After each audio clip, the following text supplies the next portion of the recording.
변호사입니다. 지난 편에 이어서 이번 편에서는 영끌한 20, 30대 부부들을 2번 울린 시행사를 상대로 손해배상 청구에서 승소한 판결로 인해서 우리가 어떤 교훈을 얻을 것인지에 대해서 조금 더 구체적으로 정리를 하는 시간을 갖도록 하겠습니다.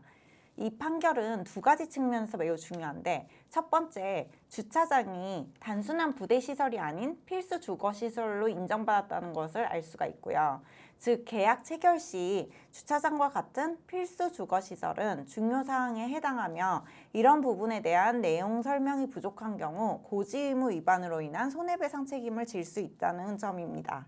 둘째, 수분양자들이 막상 분양을 받아서 실제로 살아보니 이런 불편함이 있을 경우에 어떤 식으로 대응하는 것이 좋을지에 대한 교훈이 될 수 있습니다. 그렇다면 현재 비슷한 문제로 고민하시는 분들은 어떻게 대응하는 게 좋을까요? 대법원은 주차장이 엘리베이터와 지나치게 멀리 떨어져 있기 때문에 이를 중요사항에 대한 문제로 인식을 하였는데요. 이런 불편사항인지에 대한 여부는 계약 내용, 그 다음에 설계도랑 일치하는지 여부, 그 다음에 주택 관련 법령 기준과의 적합성 등을 종합적으로 고려해서 판단을 해요. 그래서 실제로 수분양자들이 분양을 받아서 살게 될 경우에 이 불편함이 과연 대법원에서 인정한 중요사항에 해당하는지에 대해서는 조금 더 법적 전문가의 판단을 받아볼 필요는 있는데요. 일단 제일 중요한 거는 대법원 입장에서 분양계약 당사자 간의 합의가 선행되어야 한다고 합니다.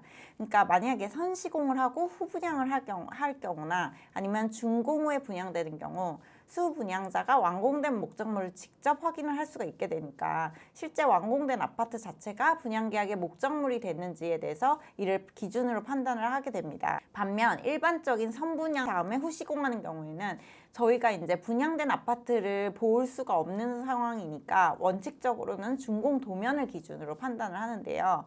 만약에 분양계약 당시 사업승인 도면이나 착공 도면대로 시공하기로 명시적으로 합의했거나 혹은 분양 광고나 견본주택 카탈로그 등을 통해서 특정 시공 내역 자체가 계약 내용으로 하기를 포함을 시켰다면 이를 기준으로 기준이 다른 부분에 대해서 이게 불편사항이고 중요사항인지에 대해서 판단을 하게 되는 건데요. 특수한 경우로 일부 준공 후에 분양된 경우에는 각 수분양자의 계약 체결 시기별로 구체적인 거래 조건이 계약에 포함되었는지 여부를 개별적으로 또 판단해야 되는 경우도 있을 수 있고요. 이러한 판례의 입장은 사실 분양 방식과 계약 당시의 상황에 따라 하자 판단 기준이 달라질 수 있음을 보여주는 거고, 특히 계약 당사자 간의 명시적, 묵시적 합의 내용을 중요한 판단 기준으로 보고 있다고 할 수 있습니다. 원칙적으로 시행사가 이거에 대해서 그 배상 책임을 부담을 하는데, 만약에 시행사가 무자력일 경우에는 예외적으로 시공사에 대한 직접 청구가 가능하다는 것이 대법원의 입장입니다. 그래서 지금까지는 원칙론적인 것을 알아봤는데요. 실제로 아파트를 분양받으면서 살았는데 살기에 힘든 부분이 있거나 이거를 어떻게든 분양 가격에 이게 반영이 안 된 것 같다라는 생각이 들었을 경우에 저희가 이제 다음 3가지 절차를 따라서 대응을 하도록 지금부터 말씀을 드리겠습니다. 첫째, 현황 파악 단계가 있는데요. 세대별 주차 가능 대수를 정확히 조사를 해야 되는데, 춘천의 한 아파트 사건에서는 주차장 전체 면수가 584면인데 비해 등록된 차량 대수가 800대를 넘어서 심각한 주차 공간 부족 문제가 발생을 했습니다. 이것 역시 시행사를 상대로 따질 수 있는 부분이고요. 그 다음에 주차장 설계 도면을 검토할 수 있습니다. 분양 계약 시 제공받은 설계 도면과 실제 주차장 구조를 비교하여서 차이점을 파악할 수 있습니다. 일부 아파트에서는 설계 도면과 다르게 주차 공간이 축소되어 시공된 사례가 있었고요. 그러나 저희 아파트 사건에서는 주차장 설계 도면과 실제 주차장 구조는 동일하였습니다. 즉 설계 도면 자체가 잘못된 거였는데요. 그럴 경우에는 건축물 대장을 확인할 필요가 있습니다. 건축물 대장에는 지하 주차장 공간이 모두 같게 표시가 되어 있었던 거죠. 즉 모든 세대가 지하 주차장 공간이 같은데 실제로 지하 주차장 공간은 같지가 않았던 것이니까 문제가 됐던 거고요. 그래서 건축물 대장상 문제가 있음을 확인할 수 있는 주요한 근거 자료가 될 수 있습니다. 이럴 경우 둘째, 입주자 대표회의를 통해서 공동 대응을 하는 게 필요합니다. 입주자 대표회의를 통해서 주차장 관리 규정을 검토할 필요가 있는데요.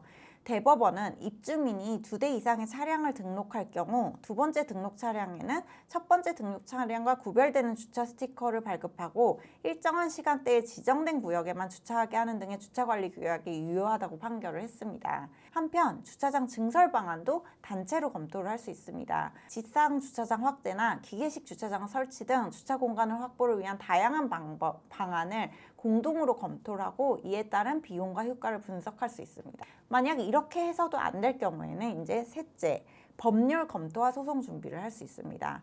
이 경우에는 보통 다수의 아파트 입주민들이 관련되어 있는 것이기 때문에 집단 소송이 될 가능성이 매우 높고요. 그럴 경우에는 이제 저희 사건이나 춘천지방법원 판결과 같이 주차장 문제로 인할 경우 분양가의 몇 프로를 할인을 받을 수 있도록 돼 있고, 그 경우에 이제 주차장이 단순한 부대 시설이 아닌 필수 주거 시설로 인정받았다는 점에서 중요한 의미를 갖습니다. 사실 소송을 하게 되면 변호사 비용이나 감정 비용 등 각종 비용이 많이 지출이 되고 시간도 언제 끝날지 모르기 때문에 굉장히 스트레스를 받는 상황이 크다는 건 사실입니다. 그렇기 때문에 소송 전에 협상을 시도를 하게 되는데요. 소송 전 건설사나 시행사와의 협상을 시도해 볼 수 있습니다.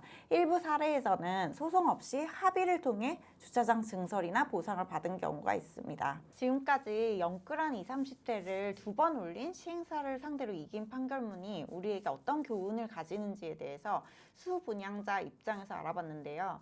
다음 영상에서는 손해배상을 산정하기 위해서 필수적으로 필요한 감정평가 시 주의할 점에 대해서 살펴보도록 하겠습니다. 제 영상이 도움이 되셨다면 구독, 좋아요, 알림 설정, 댓글까지 부탁드립니다. 감사합니다.